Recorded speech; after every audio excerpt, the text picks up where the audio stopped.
ශලින් ඔයාගේ ජීවිතය ඇතුළේ ඔයා මොනවද පාවිච්චි කරලා තියෙන්නේ ආතතිය කළමනාකරණය කරගන්න දැනට පාවිච්චි කරන හෙල්දි ටිප්ස් මගේ එක්ස්පෙක්ටේෂන් එකක් තියෙනවා කියලා දන්නවනේ දැන් පවුලෙන් යම්කිසි එක්ස්පෙක්ටේෂන් එකක් තියෙනවා ව්‍යාපාරයෙන් දැන් ව්‍යාපාර ලෝකයෙන් මගේ එක්ස්පෙක්ටේෂන් එකක් තියෙනවා දැන් හැම පැත්තෙම අදිද්දි හිටපු ගමන් එනවා අර මේක කොහොමද දරාගන්නේ කියලා මේ පැත්තට මේ පැත්තට මේ පැත්තට ඔක්කොම අදිනවා මම තනියෙන් ඉන්න ෆයි දැන් මගේ සිස්ටම් එකක් තියෙනවා කියන්නේ බිඩ් කියලා බිඩ් කියන්නේ බ්‍රේක් ඉට් ඩවුන් ඕනම මේ ඕවර්වෙල්ම් කියන වචනේට යන්න දෙන්නේ නැහැ කාටවත් කියන ඕවර්වෙල්ම් කියන වචනේ තමාගේ ඔළුවට ආපු ගමන් බිඩ් කියලා කියන්නේ බ්‍රේක් ඉට් ඩවුන් ඉතින් කොටස් වලට කඩලා ඒක වෙන වෙනම යන්න ඒකෙන් මාර සහනයක් තියෙනවා. අනිත් එක තමයි හැක් කියලා එකක් තියෙනවා සිස්ටම් එක. මේ මගේ වැඩ කරන ටීම් එකට දීලා තියෙන්නේ. right හැක් කියන්නේ honesty and clarity කියන එක.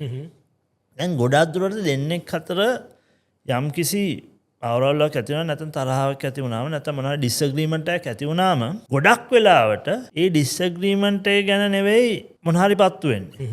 රීඩ් කපල් එකක් වුණත් right මොනහරි වෙලා හිත රිදෙනවා. අන්තිමට වෙන මොනහරි ඇයි මේ වීදුර මෙතන තිබ්බේ කියලා ඊට පස්සේ මේ වීදුරක් ගැන යනවා. දැන් මේ ප්‍රශ්නේ තියෙන වෙන එකක්. මේක ලොකු ප්‍රශ්නයක්. එළියට ආව වෙන එක. ඊට පස්සේ ඒක හිතේ තියන් ඒක ලොකු වෙලා වෙනස් බොළඳ එකකට ඒක එළියට එනවා. honesty and clarity කියපුවම honesty කියන්නේ මේ communication එකෙන් first you have to be honest. ඒ කියන්නේ මේ ඇත්ත දෙන්න. කතා කරන්න. clarity කියන්නේ ඒක බොහොම පැහැදිලිව කියන්න communicate වෙන්න. මොකද ඒ මනුස්සයාට තේරුම් නැත්නම් ඇයි මේ මනුස්සයා hurt වෙලා තියෙන්නේ තරහා කියලා තියෙන්නේ ඔක් කියලා ඒක ප්‍රශ්නයක්.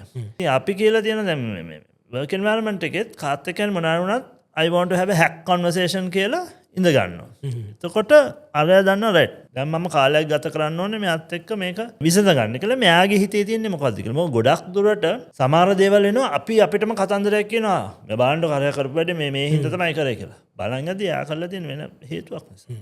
ඉතින් ඔය ක්ලැරිටි කියන දේ ආපුවම ජීවිතේට ගොඩක් දේවල් මේ රිලේෂන්ෂිප් දේවල් වෙනස් වෙනවා. මානසික පැත්තෙන් ඒ දේවල් කරනවා.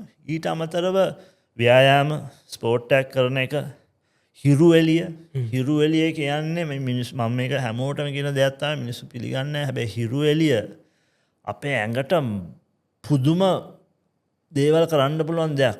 හරි හිරු එළියයි හුස්මයි. අපේ බ්‍රෙත් එක තමයි අපේ ෆියුල් එක. අපේ හුස්ම හරියට වැටෙන්නේ නැති වෙලාවට අපේ මුළු මානසික තත්ත්වයම මුළු හෙල්ත් එකම යනවා. දැන් හිතන්න පොඩ්ඩක් අපි ස්ට්‍රෙස් වුණා මොකද වෙන්නේ? හැකිලෙනවනේ. ඒක ආරම්භ ලොකු වෙනසක් වෙනවා මේ මානසික තත්ත්වයටත්. right? So there are ඒ විදිය පැත්තෙන් දේවලුත් කරන්න පුළුවන්.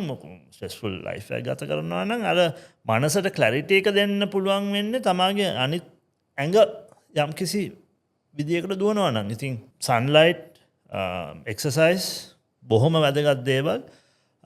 ඊට අමතරව අර මානසික මේක බ්‍රේක් ඩවුන් කරගන්න එක මට ගොඩක් බලපාලා තියෙනවා. right very good. මම හිතනවා මේ ටිප්ස් අපේ අහගෙන ඉන්න කට්ටියන්ට පාවිච්චි කරන්න පුළුවන් මේක.